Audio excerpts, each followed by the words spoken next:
চোখের পাতা করছে ব্যথা, শেষটা বুঝি পানি। রক্তগুলো টলমল ঝরবে এবার জানি।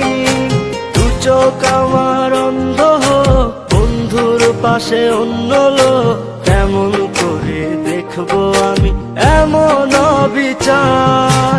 খোদার কাছে মোনাজাতে বলি বারে বার, কেন সে প্রাণ বন্ধু হইল না আমার। নই কি আমি তার যোগ্য, নাকি আমার এমন ভাগ্য, এত ব্যথা সইতে আমি পারবো না যে আর। খোদার কাছে মোনাজাতে বলি বারে বার, কেন সে প্রাণ বন্ধু হইল না আমার।